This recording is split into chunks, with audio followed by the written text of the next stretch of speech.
What are you doing? Good morning, beloveds. No, sorry. Good afternoon, beloveds. Don't mind me. Dante is circling at my feet. I'm not sure why. He's very interested in something that on the floor that smells. I don't know. His cat. So, which is neither here nor there. It is Saturday afternoon, and Saturday afternoon is when I reserve the time to read something really long. In this case, we're doing Emerson's essays, and buckle up, because Self-Reliance looks like it's going to be a long one, because that is what we are doing today.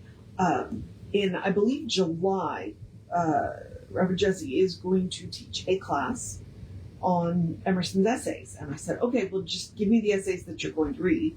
So he gave me the list. This is the list. I know it's backwards. I'm sorry. I don't know how to fix it. And I will read the essays so that if there are people who do not have time to read the essay, or arguably the same problem that I have, reading the essays is hard. Okay. Emerson is a lot. And so I said, I will read them out loud, because what I have found by doing this, I get far more out of it. And then you can listen to the essay when you have time, and you also get a little commentary from me. Not as much on Emerson, because I don't know Emerson as much, so then that will be the discussion that you will have with Reverend Jesse. But, and I thought I was just going to do the 5. And then it turns out I really enjoyed the exercise, so I may go ahead and go back and read the rest of the essays. We'll see. We'll see. But first, next week, I'm going to start High Mysticism by Emma Curtis Hopkins. So that is my plan for the summer. And then I may come back to this in the fall. So we will see. But this is the edition that I'm using, I guess. So if you like to follow along, this is the edition that I'm using. And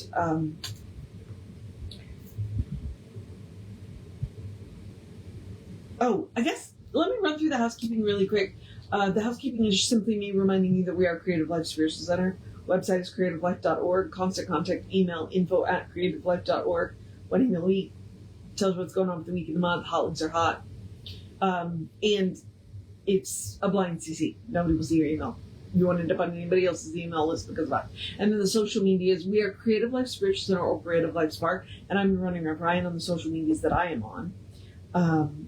So we ask you to go like, subscribe, follow based on which platform you're on. It bumps us in the algorithms. And then if you engage with the individual post by reacting, commenting, and sharing, again, bumps us in the algorithms. So, all right. Okay. So, this is Harper and Row Publishers. Okay. But, as I said, we are doing Emerson's essays, and today is essay 2, even though this is, for me, number 5. The one titled Self-Reliance. So, we're doing Self-Reliance by Ralph Waldo Emerson. Ne te quavis veris extra?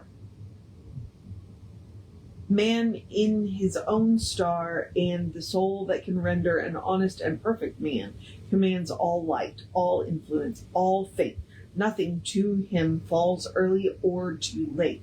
Our acts, our angels are, good or ill, our fatal shadow that walk by us still. Epilogue to Beaumont and Fletcher's Honest Man's Fortune. And then there's another poem again. Cast the bantling on the rocks, suckle him with the she-wolf's teeth. Wintered with the hawk and fox, power and speed be hands and feet. I read another day some verses written by an eminent painter, which were original and not conventional. Always the soul hears an abomination in such lines, let the subject be what it may. You know what? Let me try that line again, because it was not abomination. Maybe that's just how I feel about poetry. No, That's not true. I like poetry. But let's rewind that line. Always the soul hears an admonishment in such line, let the subject be what it may. The sentiment they instill is one of more value than any thought they may contain. To believe your own thought, to believe what is true for you in your private heart, is true for all people. That is genius. Speak your latent conviction, and it shall be universal sense. For always the inmost becomes the outmost, and our final thought is rendered back to us by the trumpets of last judgment.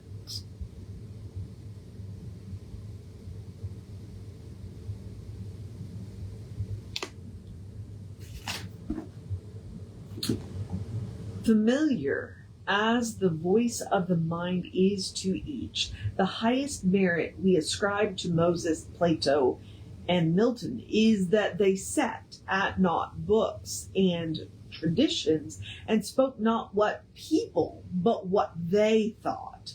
A person should learn to detect and watch that gleam of light that flashes across their mind from within more than the luster of the firmament of bards and sages. Yet they dismiss without notice their thought because it is theirs. In every work of genius, we recognize our own rejected thoughts. They come back to us with a certain alienated majesty.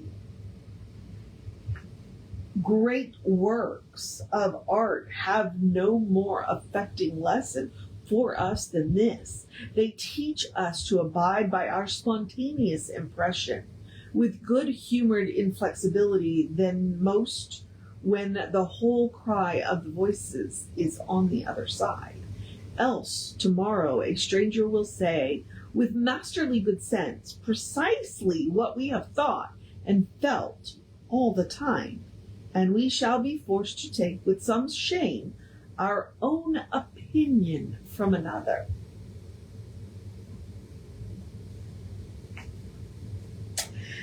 There is a time in every person's education when they arrive at the conviction that envy is ignorance, that imitation is suicide, that they must take themselves for better, for worse, as their portion.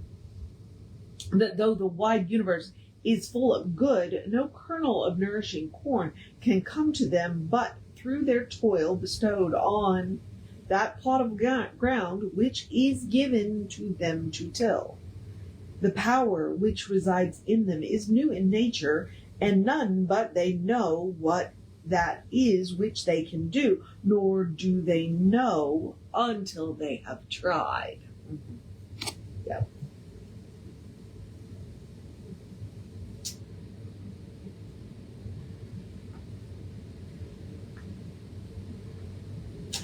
Not for nothing, one face, one character, one fact makes much impression on them and another none. It is not without pre-established harmony, this sculpture in the memory. The eye was placed where one ray should fall, that it might testify of that particular ray. Bravely let them utter the utmost syllable of their confession. We but half express ourselves and are ashamed of that divine idea which each of us represents.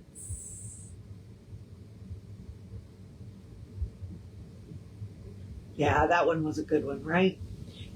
We but half express ourselves and are ashamed of that divine idea which each of us represents. It may be safely trusted as proportionate and of good issues, so it be faithfully imparted, but God will not have its work made manifest by cowards. It needs a divine person to exhibit anything divine. A person is relieved and gay when they have put their heart into their work and done their best, but what they have said or done otherwise shall give them no peace. It is a deliverance which does not deliver. In the attempt, their genius deserts them. No muse befriends, no invention, no hope. Trust thyself. Every heart vibrates to that iron string. Accept the place the divine providence has found for you. The society of your contemporaries, the connection of events. Great people have always done so and confided themselves childlike to the genius of their age, betraying their perception that the eternal was stirring at their heart, working through their hands, predominating in all their being. And we are now people and must accept the highest mind, the same transcendent destiny, and not pinched in a corner, not cowards fleeing before a revolution, but redeemers and benefactors, pious aspirants to be the noble clay under the almighty effort. Let us advance on chaos and the dark. What pretty oracles nature yields us on this text in the face and behavior of children, babes, and even brutes. That divided and rebel mind, that distrust of a sentiment because our arithmetic has computed the strength and means opposed to our purpose. These have not. Their mind being whole, their eye is as yet unconquered, and when we look in their faces, we are disconcerted. Infancy conforms to nobody. All conform to it, so that one babe commonly makes 4 or 5 out of the adults who prattle and play to it. So God has armed youth and puberty and personhood no less with its own piquancy and charm, and made it enviable and gracious, and its claims not to be put by, if it will stand by itself. Do not think the youth has no force, because they cannot speak to you and me. Hark, in the next room, who spoke so clear and emphatic? It seems they know how to speak to their contemporaries. Good heaven! It is they. It is the very lump of bashfulness and phlegm which for weeks has done nothing but eat when you were by, and now rolls out these words like bell strokes. It seems they know how to speak to their contemporaries. Bashful or bold, then, they will know how to make us seniors very unnecessary. The nonchalant of children who are sure of a dinner and would disdain as much as a lord to do so or say aught to conciliate one is the healthy attitude of human nature. How is a child the master of society, independent, irresponsible, looking out from their corner on such people and facts as pass by? They try and sentence them on their merits in the swift summary way of children, as good, bad, interesting, silly, eloquent, troublesome. They cumber themselves never about consequences, about interest. They give an independent, genuine verdict. You must court them. They do not court you. But the person is, as it were, clapped into jail by their conscience, or their consciousness. As soon as they have once acted or spoken with eclat, they are a committed person, watched by the sympathy or the hatred of hundreds, whose affections must now enter into their account. There is no Leith for this. That, by the way, is the underground river which causes you to forget, the River Leith. So there is no Leith for this. That they could pass again into their neutral godlike independence. Who can thus lose all pledge, and having observe again from the same unaffected, unbiased, unbribable, unaffrighted innocence, must always be formidable, must always engage the poet's and the person's regard. Of such an immortal youth the force would be felt. They would utter opinions on all passing affairs, which, being seen to be not private but necessary, would sink like darts into the ears of people and put them in fear. These are the voices which we hear in solitude, but they grow faint and inaudible as we enter into the world. Society everywhere is a conspiracy against the personhood of every one of its members. Society is a joint stock company in which the members agree, for the better securing of their bread to each shareholder, to surrender the liberty and culture of the eater. The virtue in most request is conformity. Self-reliance is its aversion. It loves not realities and creators, but names and customs. Yeah, I don't know if you just heard that, but he just said society values conformity and does not value independence and creation. People who create and do not conform are not valued by society. And yet, what he is saying is that those people are the ones expressing their divine nature, not the ones conforming to society. Whosoever would be a person must be a nonconformist.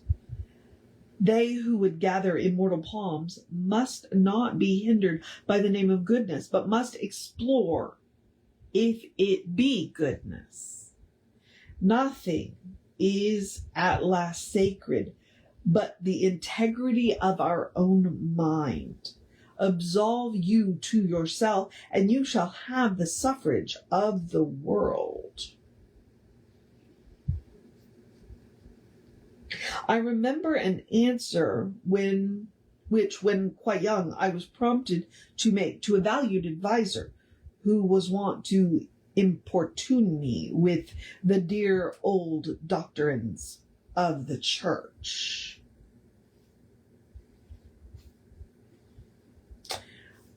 On my saying, what have I to do with the sacredness of traditions if I live wholly from within, my friend suggested, but these impulses may be from below, not from above. I replied, they do not seem to me to be such, but if I am the devil's child, I will live then from the devil.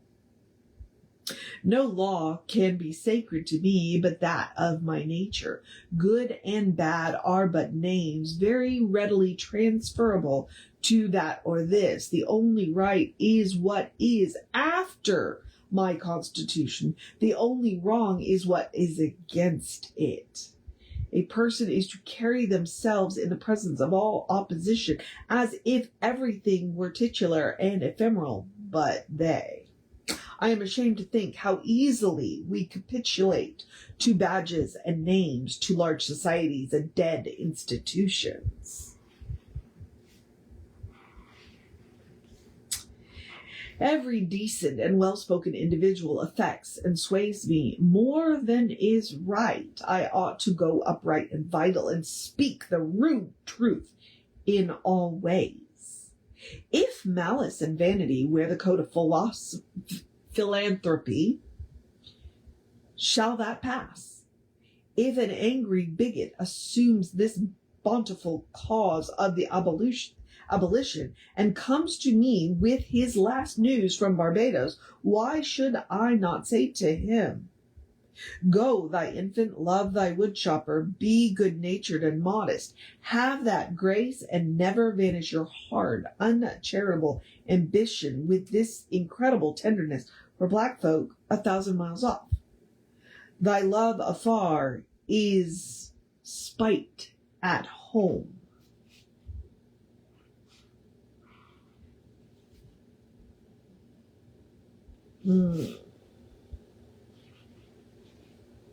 But if I am a devil's child. Okay. Rough and graceless would be such a greeting, but truth is handsomer than the affection of love. Your goodness must have some edge to it, else it is none. The doctrine of hatred must be preached as the counteraction of the doctrine of love when that pulls and whines. I shun father and mother and wife and brother when my genius calls me. I would write on the lintels of the doorpost. Whim. I hope it is somewhat better than whim at last, but we cannot spend the day in explanation. Expect me not to show cause why I seek or why I exclude company.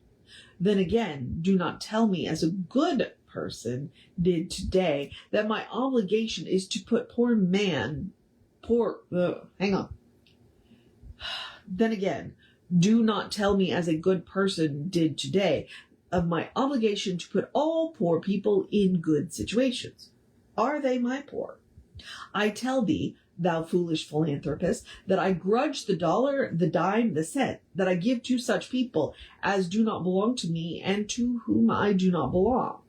There is a class of persons to whom by all spiritual affinity I am bought and sold. For them I will go to prison if need be. But your miscellaneous popular charities, the education at college of fools, the building of meeting houses to the vain end to which many now stand, alms to sots, and the thousandfold relief societies, though I confess with shame I sometimes succumb and do give the dollar, it is a wicked dollar, by which by and by I shall have the personhood to withhold. Virtues are, in the popular estimate, rather the exception than the rule.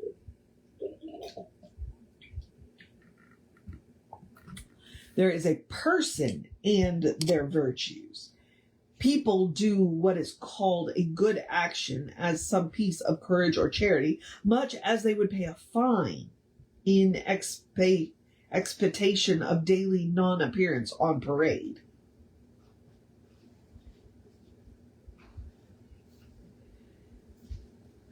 Their works are done as an apology or an extenuation of their living in the world. As invalids and the insane pay a high board, their virtues are penances.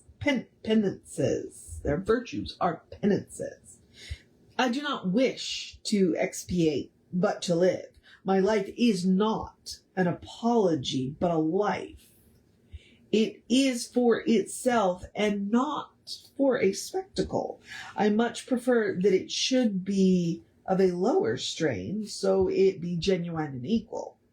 Then that it should be glittering and unsteady.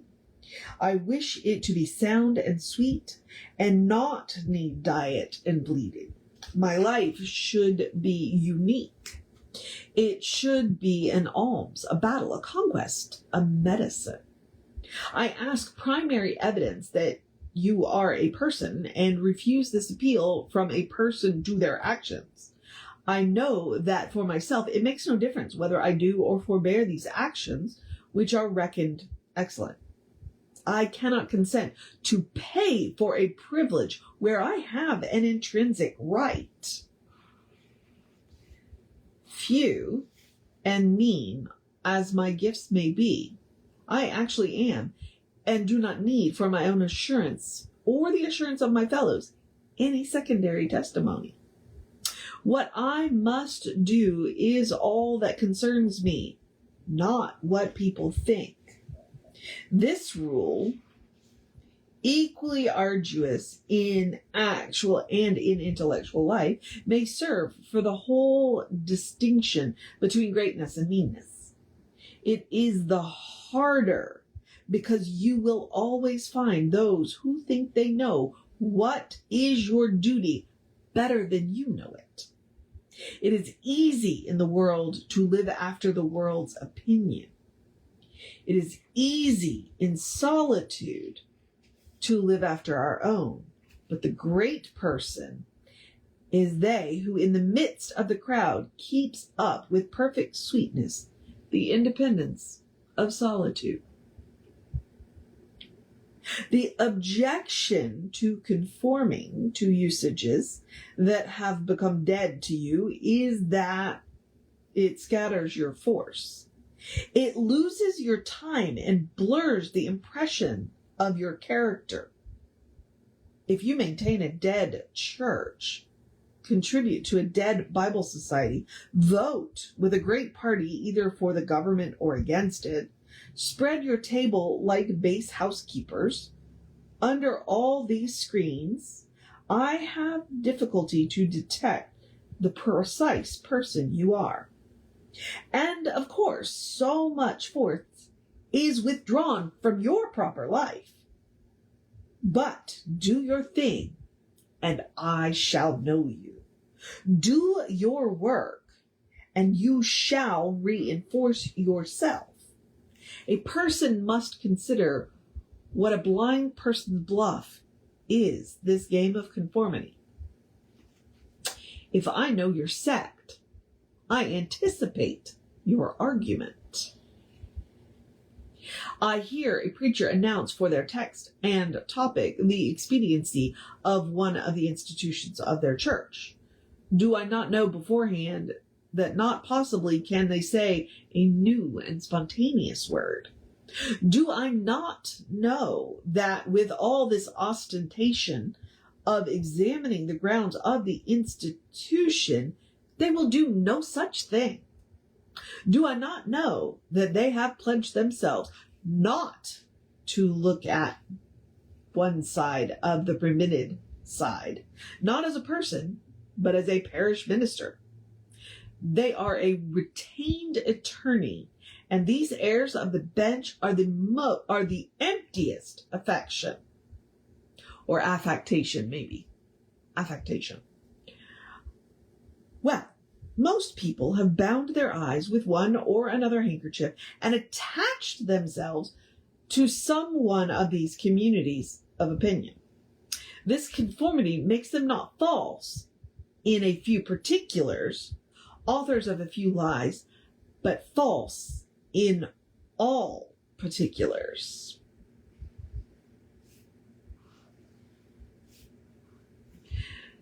Their every truth is not quite true. Their two is not the real two, therefore not the real four, so that every word they say chagrins us, and we know not where to begin to set them right. Meantime, nature is not slow to equip us in the prison uniform of the party to which we adhere. We come to wear one cut of face and figure and acquire by degrees the gentlest asinine expression.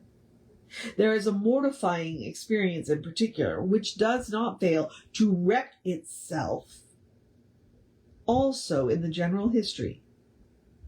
I mean the foolish face of praise, the forced smile which we put on in company where we do not feel at ease. In answer to the conversation which does not interest us, the muscles, not spontaneously moved, but moved by a low, usurping willfulness, grow tight about the outlines of the face and make the most disagreeable sensation, a sensation of rebuke and warning, which no brave young person will suffer twice. And what that paragraph reminds me of is, I have a cousin. It's the son of one of my cousins, so, cousin still. And he's young. I don't think he's quite 20 yet. And it was interesting to watch him have conversations with people. And if he hit a conversation which he just didn't want to have, he would look at them, not quite look at them, and say, "I'm autistic. I don't understand," and walk away.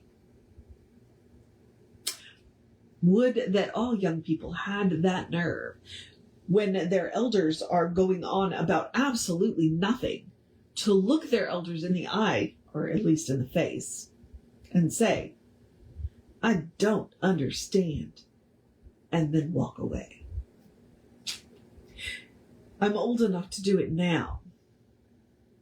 I did it a little when I was younger. I wish I'd done it a lot more. Let's get back to Emerson. For nonconformity, the world whips you with its displeasure, and therefore a person must know how to estimate a sour face. The bystander looks askance on them in the public street or in the friend's parlor. If this aversation had its origin in contempt and resistance like their own, they might well go home with a sad countenance. But the sour face of the multitude, like their sweet faces, have no deep cause, disguise no God, but are put on and off as the wind blows and a newspaper directs.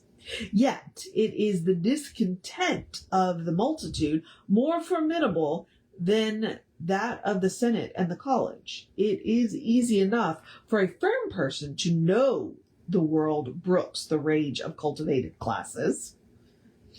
Their rage is decorous and prudent, for they are timid, and as being very vulnerable themselves. But when their feminine rage, the indignation of the people is added, when the ignorant and the poor are aroused, when the unintelligent brute force that lies at the bottom of society is made to growl and mow, it needs the habit of magnanimity and religion to treat it godlike as a trifle of no concernment. I have no idea where he just went. What? Ugh. It's interesting that with Emerson, like, I got him. I know where he's going. And then all of a sudden he whips out this paragraph and you're like, what the heck are you talking about, dude? Well, that's how I feel about that paragraph. But let's see where he goes now. The other terror that scares us from self-trust is our consistency, a reverence for our past act or word because the eyes of others have no other data for computing our orbit than our past acts, and we are loath to disappoint them. But why should you keep your head over your shoulders? Why drag about this monstrous corpse of your memory, lest you contradict somewhat you have stated in this or that public space? Suppose you should contradict yourself. What then? It seems to be a rule of wisdom never to rely on your memory alone, scarcely even in acts of pure memory, but to bring the past for judgment into the thousand-eyed present and live ever a new day. Trust your emotion. Ooh. In your metaphysics, you have denied personality to the deity. Yet, when the devout motions of the soul come, yield to them heart and life, though they should clothe God with shape and color. Leave your theory, as Joseph his coat, in the hands of the harlot, and flee. A foolish consistency is the hobgoblin of little minds, adored by the little statesmen and philosophers and diviners. With consistency, a great soul is simply nothing. Well, hang on. With consistency, a great soul has simply nothing to do. They may as well concern themselves with their shadow on the wall. Out upon your guarded lips, sew them up with packthread dew. Else, if you would be a person, speak what you think today in words as hard as cannonballs, and tomorrow speak what tomorrow thinks in hard words again, though it contradicts everything you said today. Then exclaim the aged ladies, you shall be sure to be misunderstood. Misunderstood. It is a right fool's word. Is it so bad then to be misunderstood?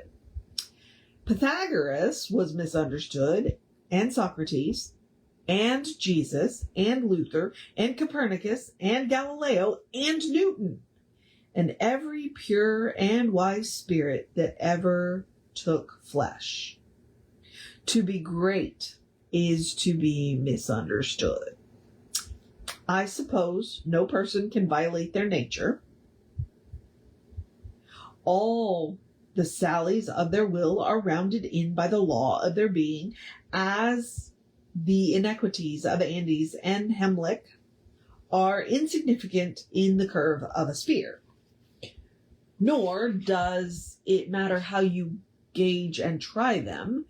A character is like an acrostic or an Alexandrian stanza. Read it forward, backwards, or across, it still spells the same thing. In this pleasing, contrite wood life which God allows me, let me record day by day my honest thought without prospect or retrospect, and I cannot doubt it will be found symmetrical, though I mean it not and see it not.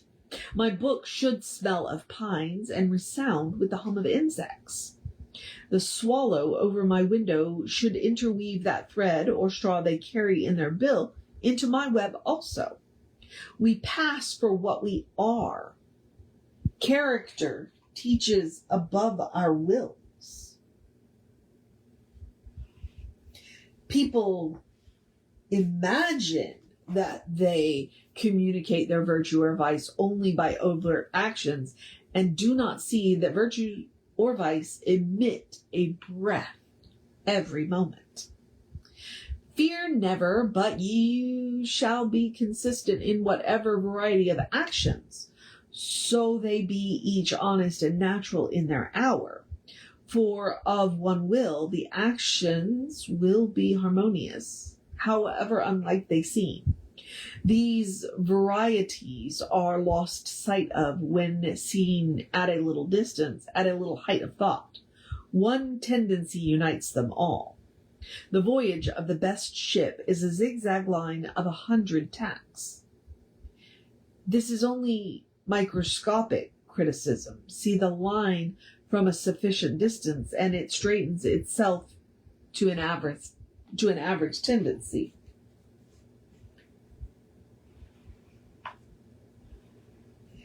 Your genuine action will explain itself and will explain your other genuine actions.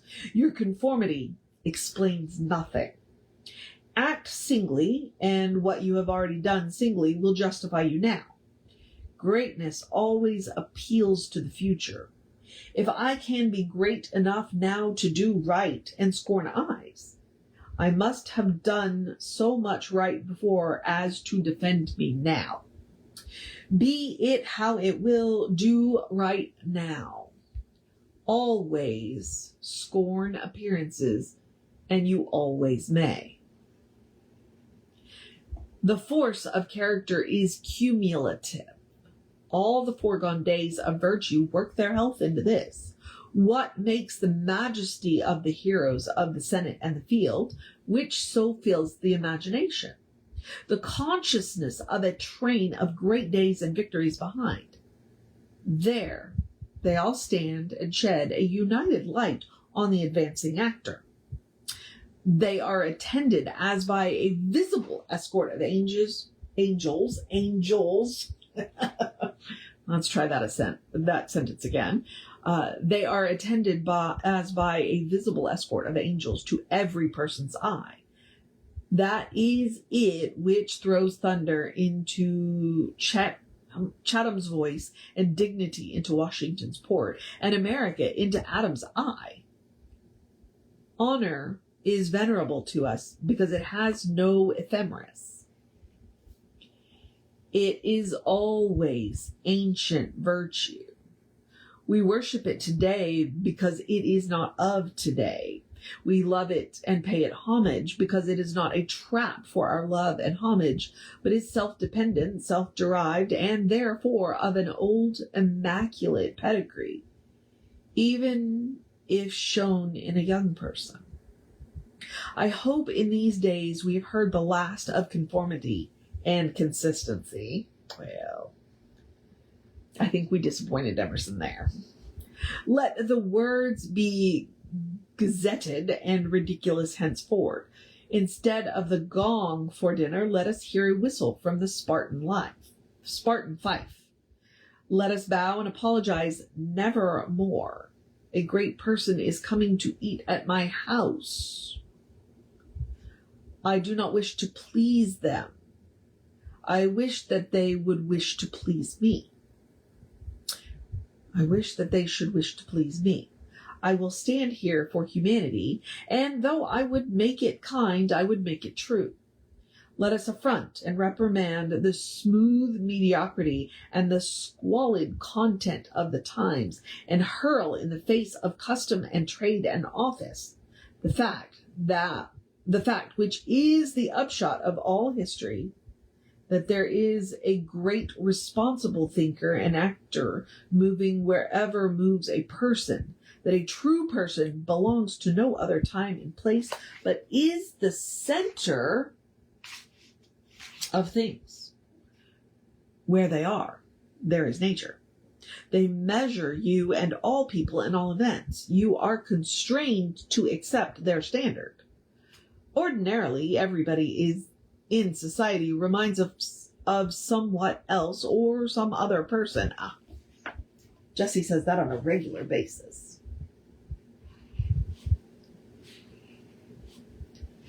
Character, reality, reminds you of nothing else. It takes place of the whole creation.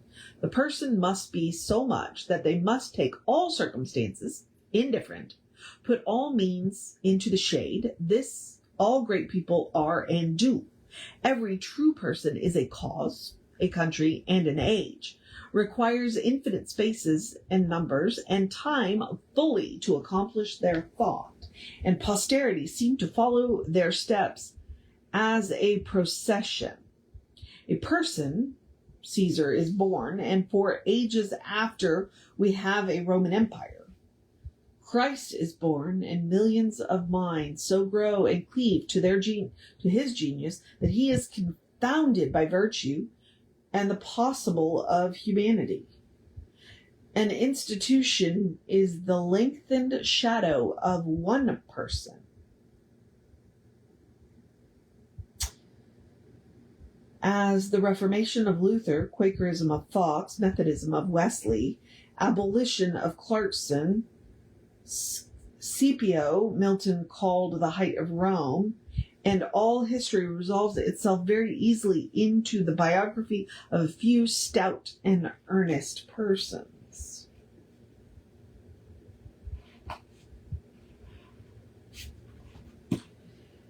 Let a person then know their worth and keep things under their feet. Let them not peep or steal or skulk up and down with the air of a charity person, a bastard or an interloper in the world.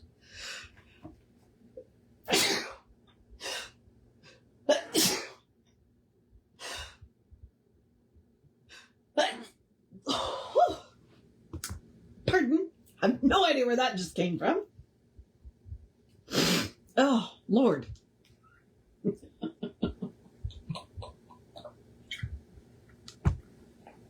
All right, let me try that again. Woo! Oh, I'm not even sure where I left off, so I'm just going to start the paragraph over. Let a person then know their worth and keep things under their feet. Let them not peep or steal or skulk up and down with the air of a charity person, a bastard or an interloper in the world which exists for them. But the person in the street, finding no worth in themselves, which corresponds to the force which built a tower or sculptured a marble god, feels poor when they look on these. To them, a palace, a statue, or a costly book have an alien or forbidding air, much like a gay equipage, and seem to say that, "Who are you, sir?" Yet they are... No? What is that? Yet they are theirs. Suitors for their notice, petitioners to their faculties, that they will come out and take possession. The picture waits for my verdict. It is not to command me, but I am to settle its claim to praise. That popular fable of the sot who was picked up dead drunk in the street, carried to the Duke's house, washed and dressed, and laid in the Duke's bed, and on their waking, treated with all obsequious ceremony like the Duke, and assured that they had been insane, owes its popularity to the fact that it symbolizes so well the state of humanity, who is in the world a sort of sot, but now and then wakes up, exercises their reason, and finds themselves a true prince.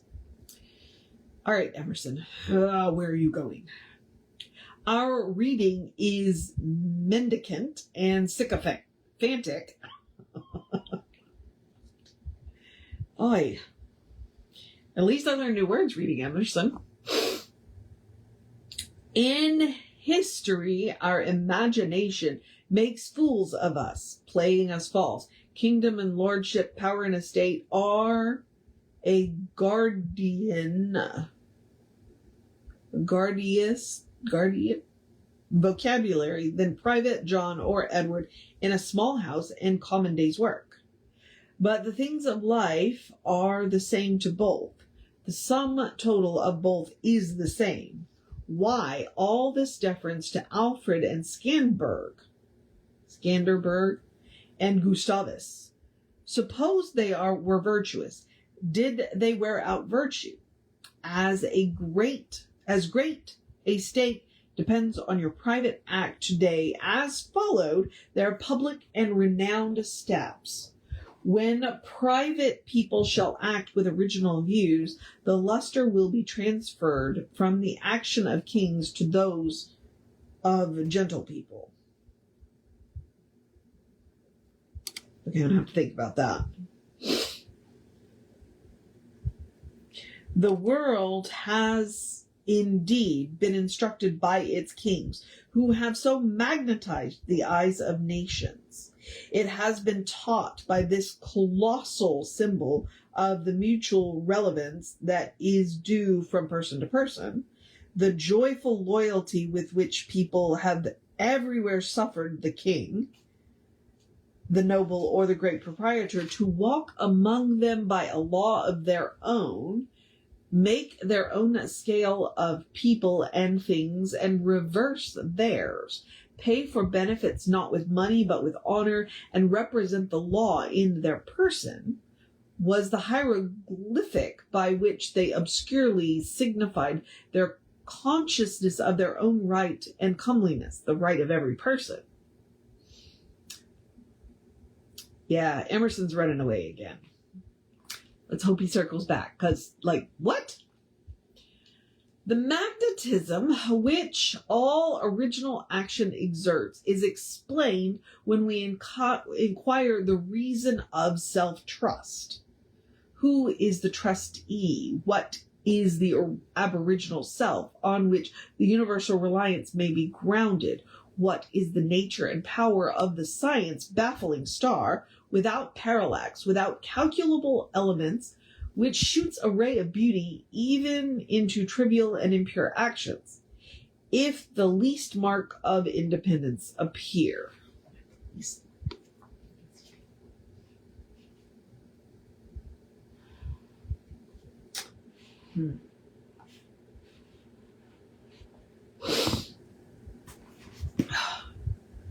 The inquiry leads us to that source at once, the essence of genius, the essence of virtue, and the essence of life, which we call spontaneity or instinct. We denote this primary wisdom as intuition, whilst all later teachings are tuitions. In that deep force, the last fact behind which analysis cannot go, all things find their common origin. For the sense of being which in calm hours rises, we know not how, in the soul, is not diverse from things, from space, from light, from time, from humanity, but one with them, and proceedeth obviously from the same source, whence their life and being also proceedeth. We first share the life by which things exist, and afterwards see them as appearances in nature, and forget that we have shared their cause. Here is the fountain of action and the fountain of thought. Here are the lungs of that inspiration which giveth people wisdom, of that inspiration of people which cannot be denied without impiety and atheism.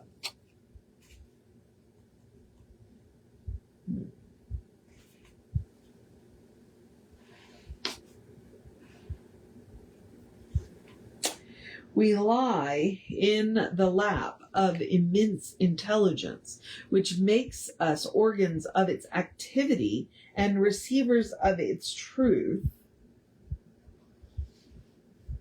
When we discern justice, when we discern truth, we do nothing of ourselves, but allow a passage to its beams. If we ask whence this comes, if we seek to pry into the soul that causes, all metaphysics, all philosophy is at fault. Its presence or its absence is all we can affirm. Every person discerns between the voluntary acts of their mind and their involuntary perceptions. And to their involuntary perceptions, they know a perfect respect is due. They may err in the expression of them, but they know that these things are so, like day and night, not to be disputed. All my willful actions and acquisitions are but roving. The most trivial revelry, the faintest native emotion are domestic and divine. Thoughtless people contradict as readily the statement of perceptions as of opinions, or rather much more readily, for they do not distinguish between perception and notion.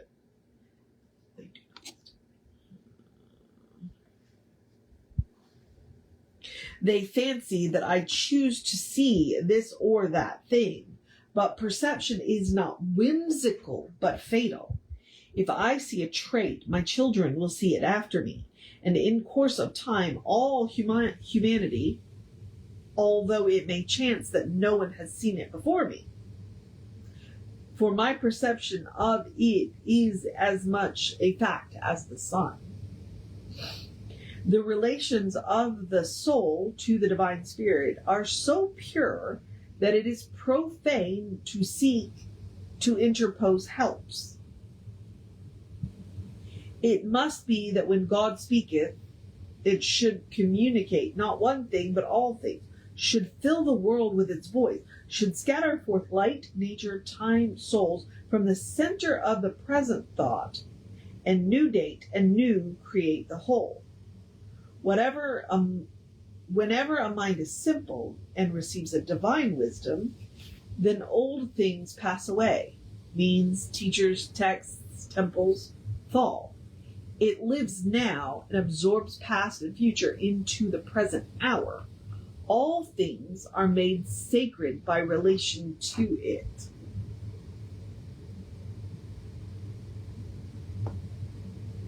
One thing as much as another. All things are dissolved to their center by their cause, and in the universal miracle, petty and particular miracles disappear. This is and must be. If, therefore, a person claims to know and speak of God and carries you backwards to the phraseology of some old moldered nation in another country, to another world, believe them not. Is the acorn better than the oak, which is its fullness and completion? Is the parent better than the child, into whom they have cast their ripened being? Whence, then, is this worship of the past? Centuries are conspirators against the sanity and majesty of the soul.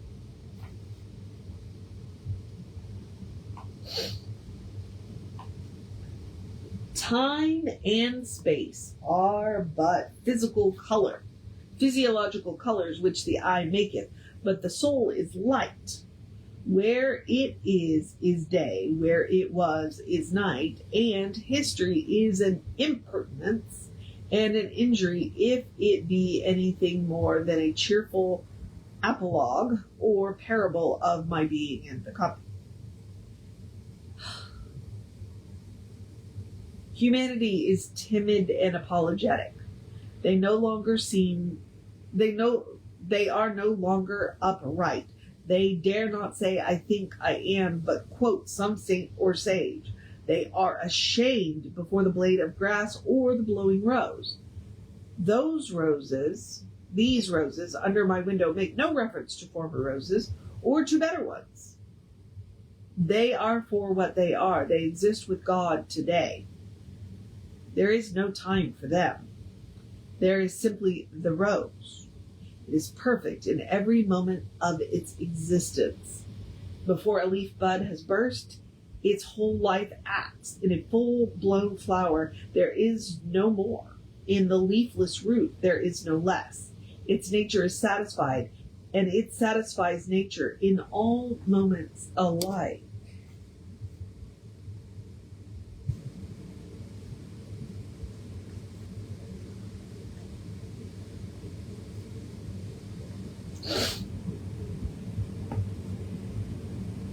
There is no time to it. But humanity postpones or remembers. They do not live in the present, but with reverted eye laments the past, or, heedless of the riches that surround them, stand on tiptoe to foresee the future. They cannot be happy and strong until they too live with nature in the present above time.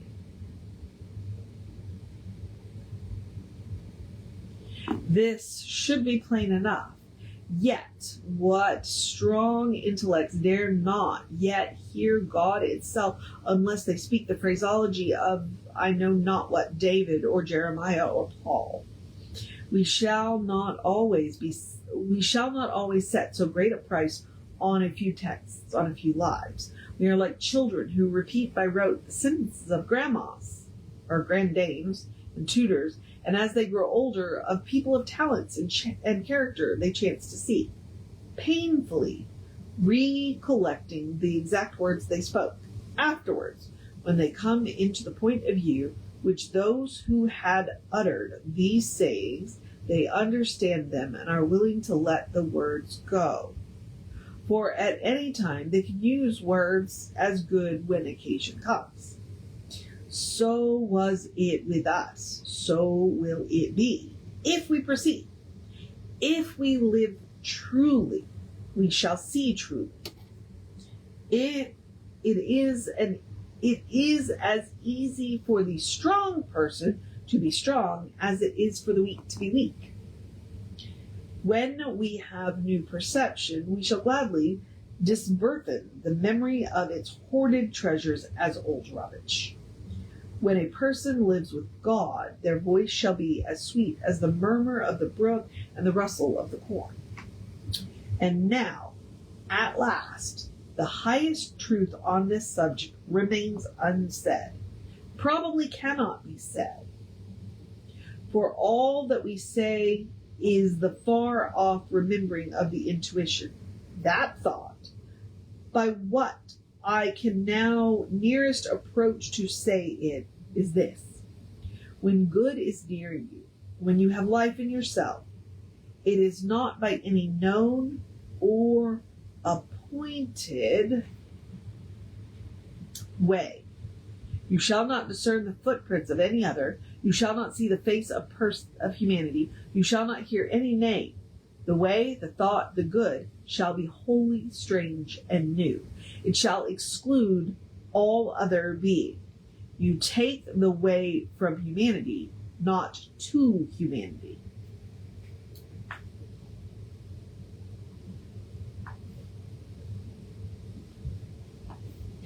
All persons that ever existed are its fugitive ministers. There shall be no fear in it. Fear and hope are alike beneath it. It asks nothing. There is somewhat low even in hope. We are then in vision. There is nothing that can be called gratitude nor properly joy. The soul is raised over passion. It seeth identity and eternal causation. It is a perceiving that truth and right are. Hence it becomes a tranquility out of the knowing that all things go well. Vast spaces of nature, the Atlantic Ocean, the South Sea, vast intervals of time, years, centuries, are of no account. This, which I think and feel, underlay that former state of life and circumstances as it does underlie my present and will always, all circumstances, and what is called life and what is called death. Life only avails, not the having lived. Power ceases in the instance of repose. It resides in the moment of transition from a past to a new state, in the shooting of the gulf, in the darting of an aim.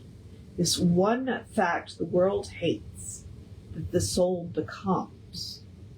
For that forever degrades the past, turns all riches to poverty, all reputation to its shame, confounds the saint with the rogue, shoves Jesus and Judas equally aside. Why, then, did we all prate of self-reliance? Inasmuch as the soul is present, there will be power, not confident, but agent.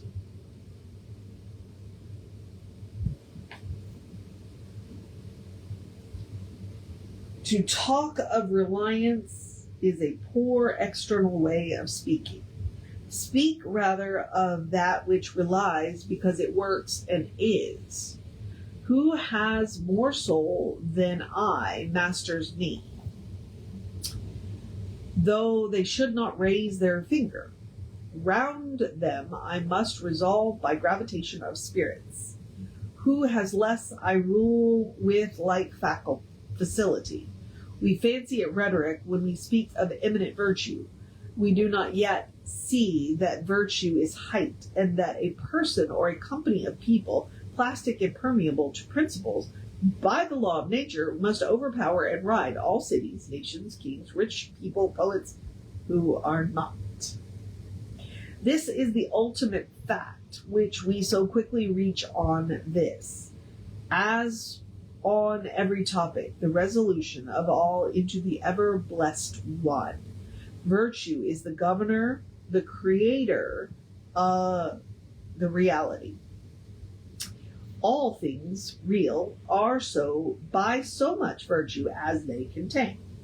Hardship, husbandry, hunting, whaling, war, eloquence, personal weight are somewhat and engage my respect as examples of the soul's presence and impure action. I see the same law working in nature for conservation and growth. The poise of a planet, the bended tree recovering itself from the strong wind, the vital resource of every animal and vegetable are also demonstrations of the self-sufficing and therefore self-relying soul. All history, from its highest to its trivial passages, is the various record of this power. Thus, all concentrates. Let us not rove. Let us sit at home with the cause. Let us stun and astonish the intruding rabble of people and books and institutions by a simple declaration of the divine fact. Bid them take the shoes from off their feet, for God is here within. Let our simplicity judge them, and our docility to our own law demonstrate the poverty of nature and fortune beside our native riches. Yet now we are a mob. Humanity does not stand in awe of humanity, nor is the soul admonished to stay at home, to put itself in communication with the internal ocean, but it goes abroad to beg a cup of water from the urns of men. We must go alone. Isolation must precede true society. I like the silent church before the service begins better than any preaching. How far off, how cool, how chaste the person looks, begirt each one with a precinct or sanctuary. So let us always sit. Why should we assume the faults of our friends or wife or father or child because they sit around our hearth and are said to have the same blood? All people have my blood, and I have all people's. Not for that will I adopt their petulance or folly, even to the extent of being ashamed of it. But your isolation must not be mechanical, but spiritual. That must be elevation. At times, the whole world seems to be in conspiracy to importune you with emphatic truffles. Friend, client, child, sickness, fear, want, clarity, charity, all knock at once at thy closet door and say, "Come out unto us. Do not spill thy soul. Do not all descend. Keep thy state. Stay at home in thine own heaven. Come not for a moment into their facts, into their hubbub of conflicting appearances, but let in the light of thy law on their confusion."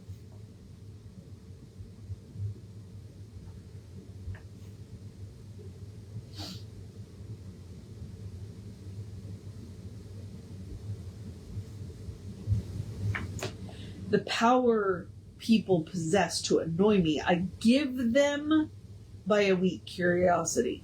No person can come near me but through my act. What we love that we have, but by desire we bereave ourselves of the love. If we cannot at once rise to the sanctities of obedience and faith, let us at least resist our temptations. Let us enter into the state of war and wake Thor and Woden, courage and consistency in our Saxon breasts. What?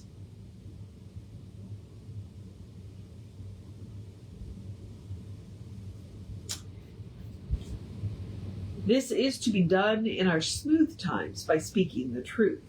Check this lying hospitality and lying affection. Live no longer to the expectation of these deceived and deceiving people with whom we converse. Say to them, O father, O mother, O wife, O brother, O friend, I have lived with you after appearances hitherto. Henceforward, I am the truth's.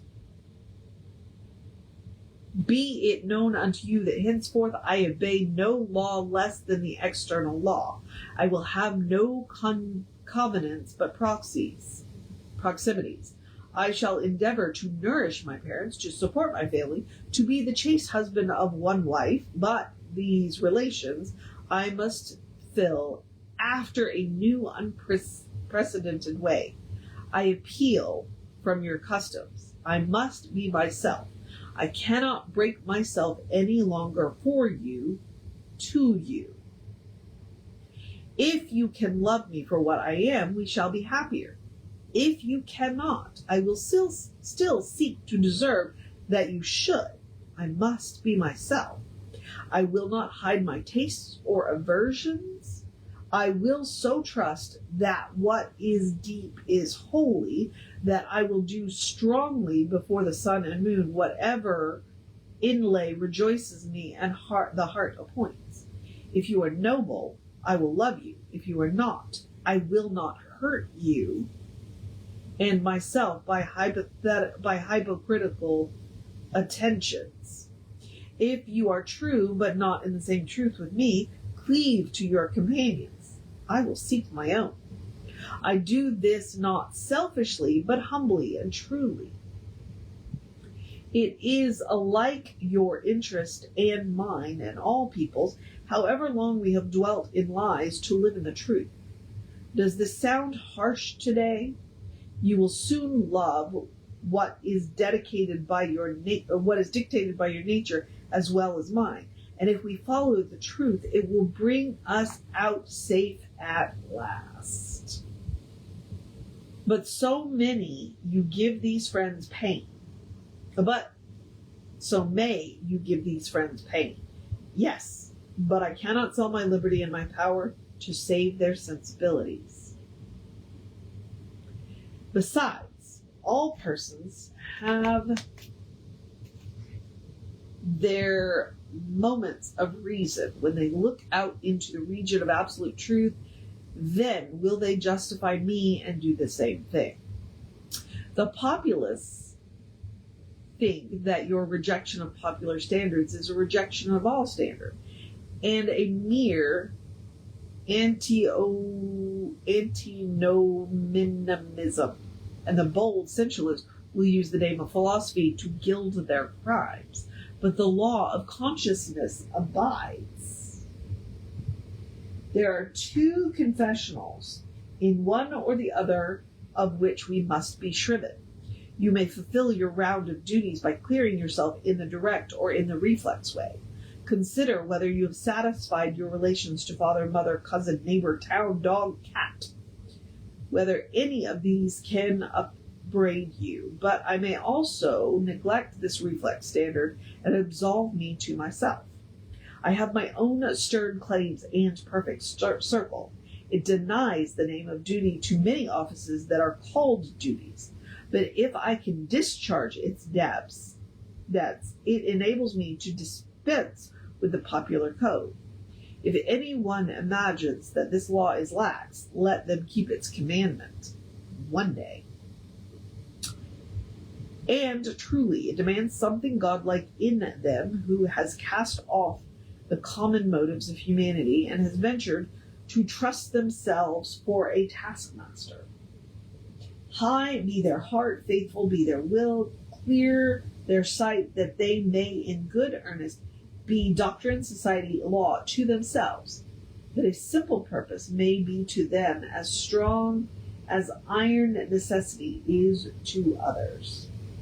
If any person consider the present aspects of what is called by distinction society, they will see the need of these ethics. The sinew and the heart of humanity seem to be drawn out, and we are become timorous, desponding whimperers. We are afraid of truth, afraid of fortune, afraid of death, and afraid of each other.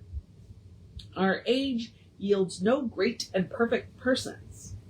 We want people who shall renovate life and our social state, but we see that most natures are insolvent, cannot satisfy their own wants, have an ambition out of all proportion to their practical force, and so do lean and beg day and night continually.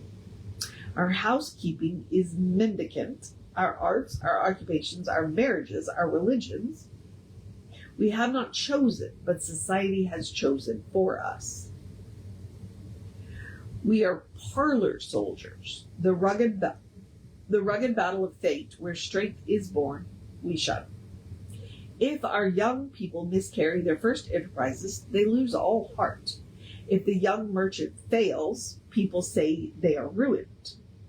If the finest genius studies at one of our colleges and is not installed in an office within 1 year afterwards, in cities or suburbs of Boston or New York, it seems to their friends and to themselves that they are right in being disheartened and in complaining the rest of their life.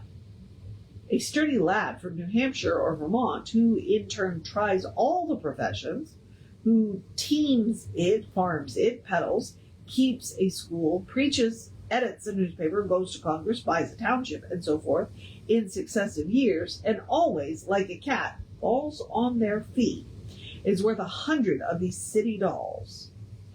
They walk abreast with their days and feel no shame in not studying a profession, for they do not postpone their life, but lives already. They have not one chance, but 100 chances. Let a stoic arise who shall reveal the resources of a person and tell people they are not leaning willows, but can and must detach themselves. That with the exercise of self-trust, new powers shall appear. That a person is the Word made flesh, born to shed healing to the nations, that they should be ashamed of our compassion, and that the moment they act from themselves, tossing the laws, the books, the idolatries, the cousins out the window, we pity them no more, but thank and revere them. And that teacher shall restore the life of people to splendor and make their nature dear to all history. I think Jesus tried that and we got it wrong.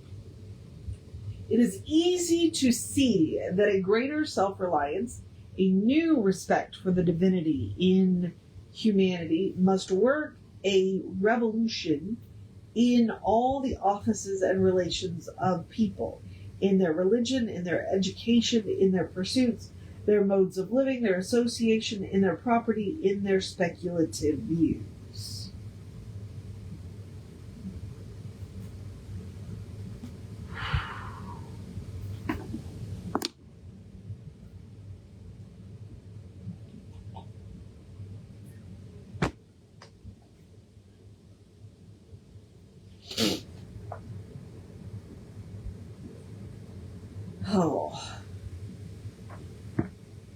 In what prayers do people allow themselves? That which they call a holy office is not so much as brave and manly. Prayer looks abroad and asks for some foreign addition to come through some foreign virtue, and loses itself in mazes of natural and supernatural, and mediatorial and miraculous. Prayer that craves a particular commodity, anything less than all good, is vicious. Prayer is the contemplation of the facts of life from the highest point of view. It is the soliloquy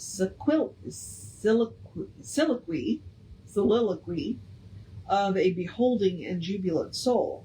It is the Spirit of God pronouncing its works good, but prayer as a means to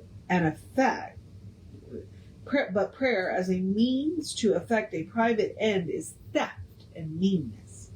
It supposes dualism and not unity in nature and consciousness. As soon as the person is at one with God, they will not beg. They will then see prayer in all action. The prayer of the farmer kneeling in their field to weed it, the prayer of the rower kneeling in the stroke of their oar, are true prayers heard throughout nature, though for cheap ends. Caratak, in Fletcher's Bonduca, when admonished to inspire the mind of the god Audate, replies, his hidden meaning lies in our endeavors. Our valors are our best gods. Another sort of false prayers are our regrets. Discontent is the want of self-reliance. It is the infirmity of will. Regret calamities if you can thereby help the sufferer. If not, attend your own work, and already the evil begins to be repaired. Our sympathy is just as base. We come to them who weep foolishly and sit down and cry for company, instead of imparting to them truth and health through rough electric shocks, putting them once more in communication with the soul. The secret of fortune is joy in our hands. Welcome evermore to gods and people is the self-helping person. For them, all doors are flung wide.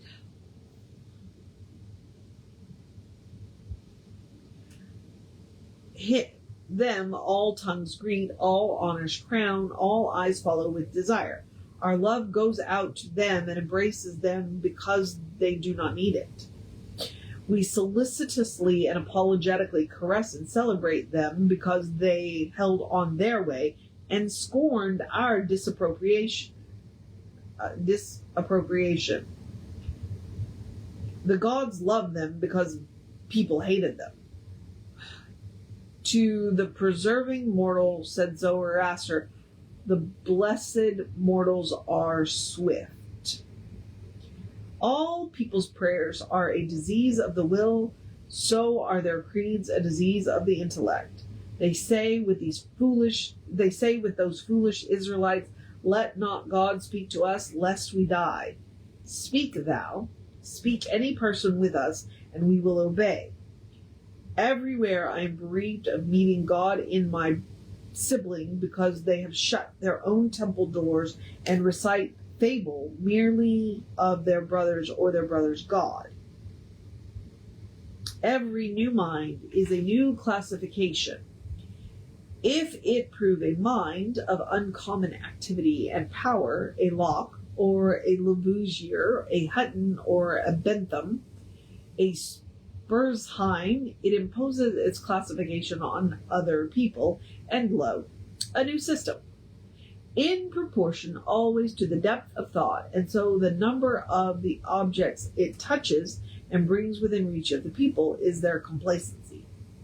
But chiefly is this apparent in creeds and churches, which are also classification of some powerful mind acting in the great elemental thought of duty and people's relationship to the highest.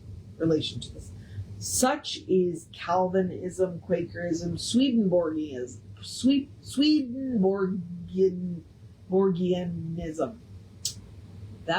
Say that 5 times fast. The pupil takes the same delight in subordinating everything to the new terminology that a girl does who has just learned botany in seeing new earth and new seasons thereby. It will happen for a time that the pupil will feel a real debt to the teacher, will find their intellectual power has grown by the study of their writings. This will continue until they have exhausted their master's mind.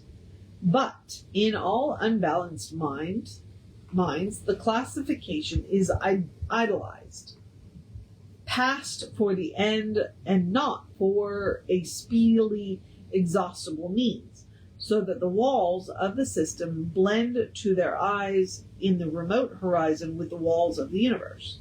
The luminaries of heaven seem to them hung on the arch their master built. They cannot imagine how you, aliens, have any right to see, how you can see. It must be somehow that you stole the light from us. They do not yet perceive that light, unsystemic, indomitable, will break into any cabin, even into theirs. Let them chirp away a while and call it their own. If they are honest and do well, presently their neat new pinnacle will be too straight and low, will crack, will lean, will rot, and vanish. And the immortal light, all young and joyful, million-orbed, million-colored, will beam over the universe as on the first morning.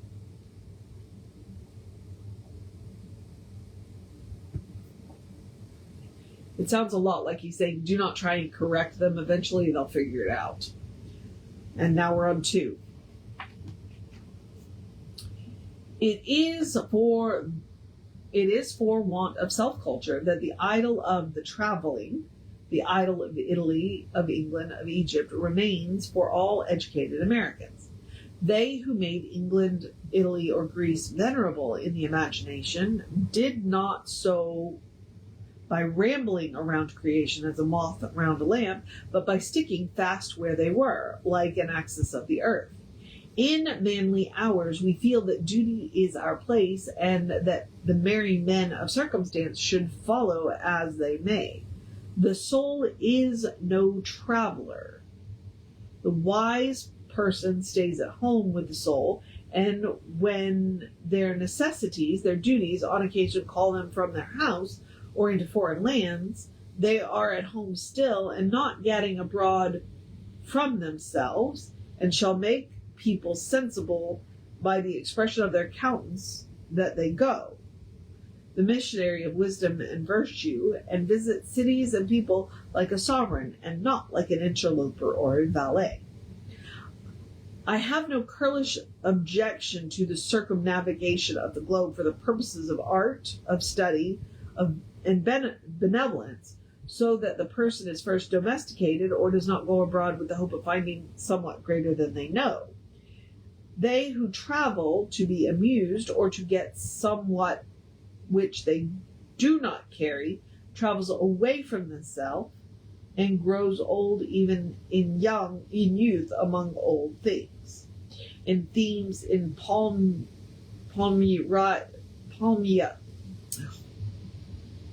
it's Palmyra. Palmyra. Their will and mind have become old and dilapidated as they. They carry ruins to ruins. Traveling is a fool's paradise.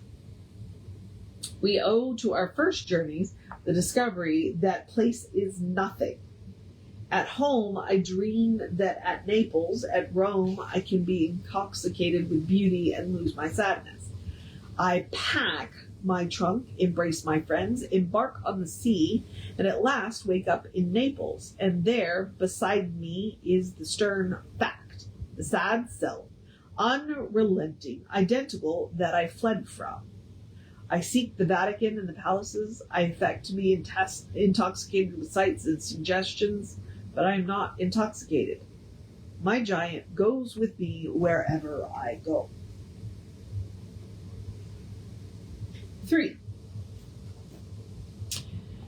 But the rage of traveling is itself only a symptom of a deeper unsoundness affecting the whole intellectual action. The intellect is vagabond, and the universal system of education fosters restlessness. Our minds travel when our bodies are forced to stay at home. We intimate, and what is intimation but the traveling of the mind?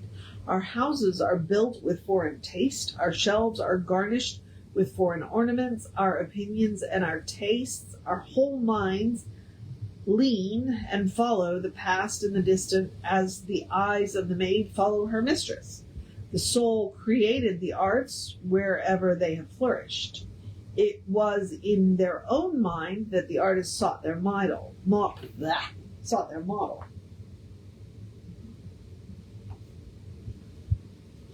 It was an apparent application of their own thought to the thing to be done and the conditions to be observed. And why need we copy the Doric or the Gothic model? Beauty, convenience, grandeur of thought, and quaint expressions are as near to us as to any, and if the American artist will study with hope and love the precise thing to be done by them, considering climate, the soil, and the length of day, the wants of the people, and the habit and form of the government, they will create a house in which all these will find themselves fitted, and taste and sentiment will be satisfied also. Insist on yourself. Never imitate.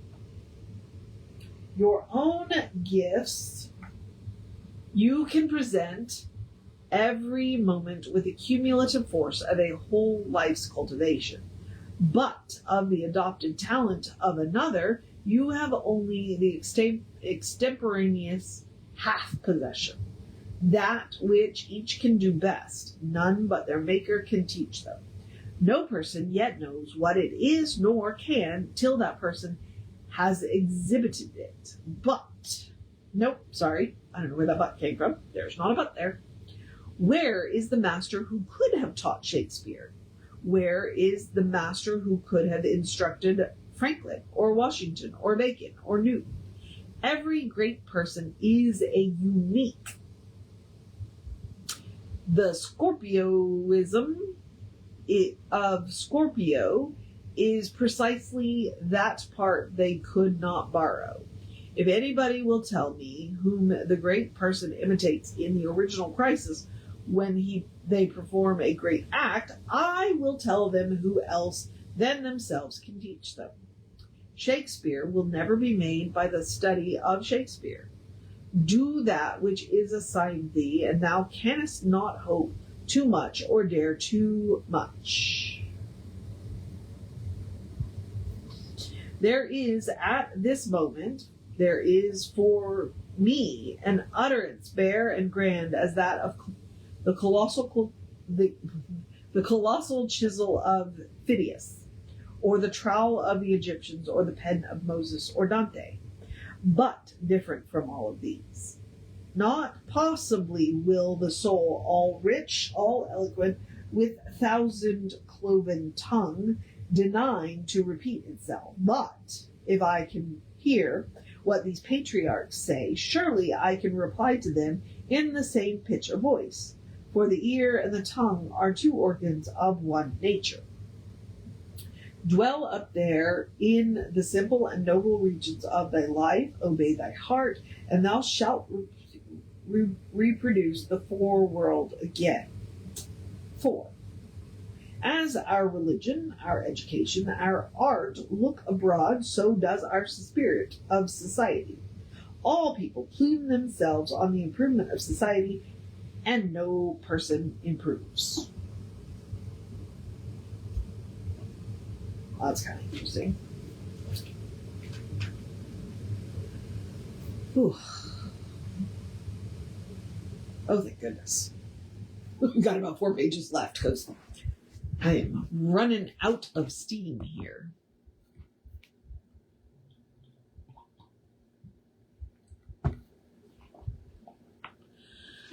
Society never advances. It recedes as fast on one side as it gains on another.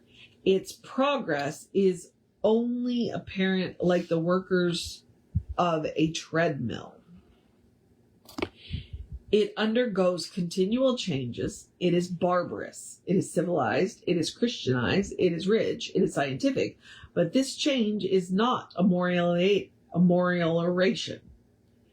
For everything that is given, something is taken.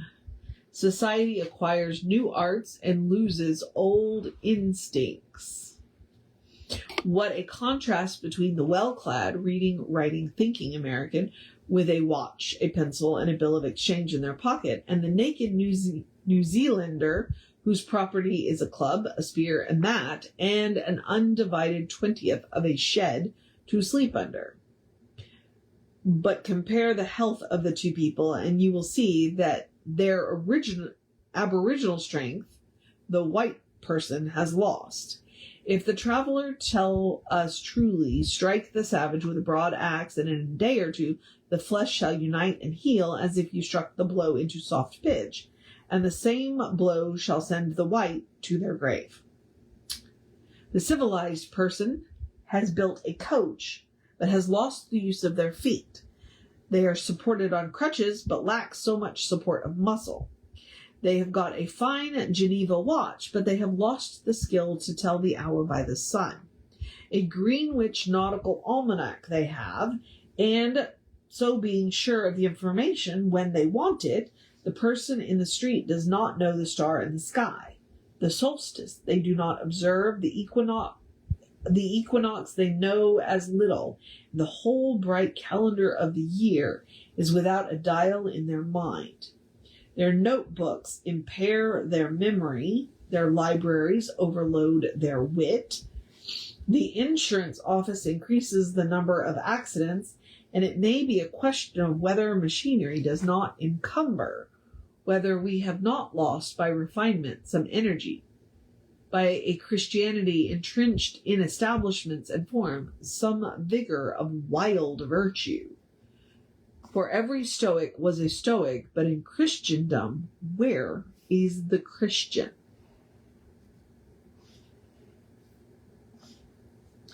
There is no more deviation in the moral standard than in the standard of height or bulk. No greater people are now than ever were. A singular equality may be observed between the great people of the first and of the last ages, nor can all the science and religion and philosophy of the 19th century avail to educate greater people than Plutarch's heroes 3 or 4 and 20 centuries ago. Not in time is the race progressive. Phocon, Socrates, Anaxagoras, Diogenes are great people, but they leave no class. They who is really of their class will not be called by their name, but be wholly their own person, and in their turn the founder of a sect. The arts and inventions of each period are only its costumes and do not invigorate people. The harm of the improved machinery may compensate its good. Hudson and Bering accomplished so much in their fishing boats as to astonish Perry and Franklin, whose equipment exhausted the resources of science and art. Galileo, with an opera glass, discovered a more splendid series of facts than any one sense. Columbus found the New World in an undecked boat. It is curious to see the periodical disuse and perishing of means and machinery which were introduced with loud laudation a few years or centuries before. The great genius returns to essential humanity. We reckon the improvements of the art of war among the triumphs of science, and yet Napoleon conquered Europe by the bivouac, which consisted of falling back on naked valor, and disencumbering it of all aids. The emperor held it impossible to make a perfect army, said Las Casas, without abolishing our arms, magazines, commissaries, and carriages, until, in imitation of the Roman custom, the soldiers should receive their supply of corn, grind it in their hand mill, and bake their bread themselves. Society is a wave.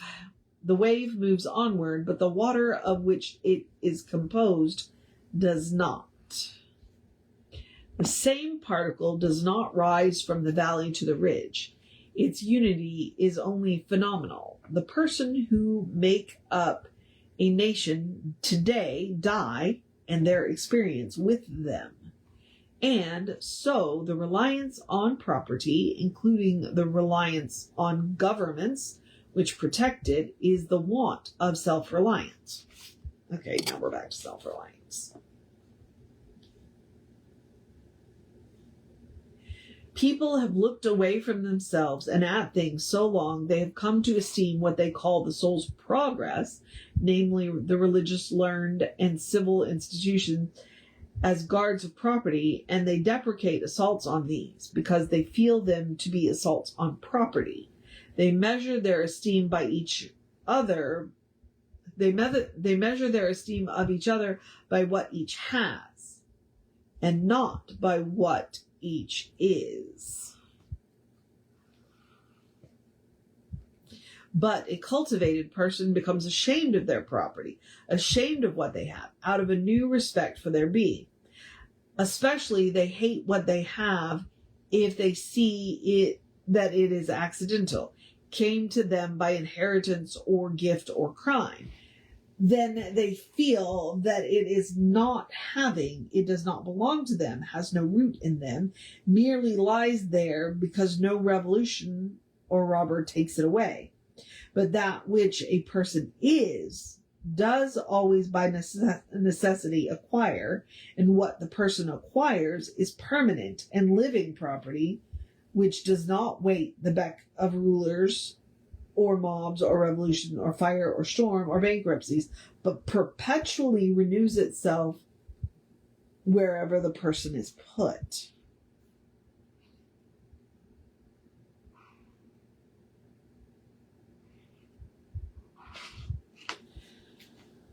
Thy lot or portion of life, said the Caliph Ali, is seeking after thee. Therefore, be at rest from seeking after it. Our dependence on these foreign goods leads us to our slavish respect for numbers. The political parties meet in numerous conventions. The greater the concourse, and with each new uproar of announcement, the delegation from Essex, the Democrats from New Hampshire, the Whigs of Maine, the young patriot feels themselves stronger than before by a new thousand ideas and arms. In like manner, the reformers summon conventions and vote and resolve in multitude. But not so, O friends.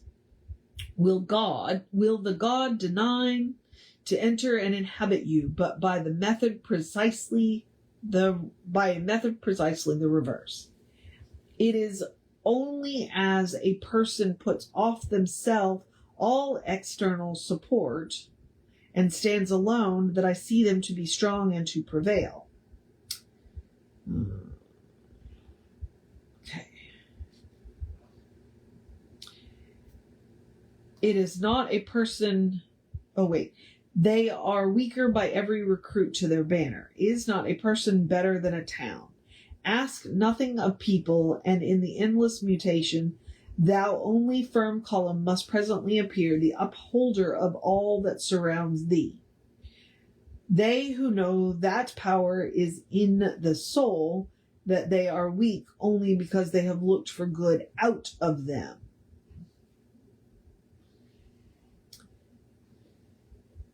And elsewhere, so perceiving, throw themselves unhesitatingly on their own thought, instantly rights themselves, stands in the erect position, commands their limbs, works miracles, just as a person who stands on their feet is stronger than a person who stands on their head. So, use all that is called fortune. Most people gamble with her and gain all and lose all as her wheel rolls. But do thou leave as unlawful these winnings and deal with cause and effect. The chancellors of God. In the will work and acquire, and thou hast chained the wheel of chance and shalt always drag her after thee. A political victory, a rise of rents, the recovery of your sick, or the return of your absent friend, or some other quite external event raises your spirit, and you think good days are preparing for you. Do not believe it. It can never be so. Nothing can bring you peace but yourself. Nothing can bring you peace but the triumph of principles.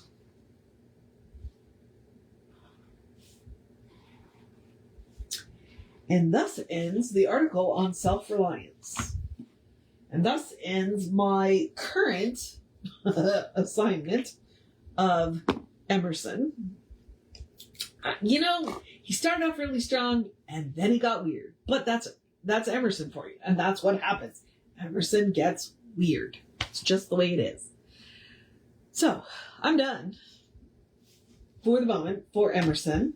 This has been the edition that I've been reading. And what I'm going to do next week is pick up high mysticism. So for the next 12 Saturdays, I will read, because Emma has this thing about the number 12, so she tends to do her books in 12 chapters. So I'm going to do 12 chapters of Emma Curtis Hopkins' High Mysticism. Because I couldn't find a copy of it, I'm guessing I've never read it. So this will be fresh and new with me as for you, and we will see how it goes. But this has been Emerson. So I'm going to go wet my whistle, drink a whole lot of water, and get off this so that David can get on, because I am impinging on his time.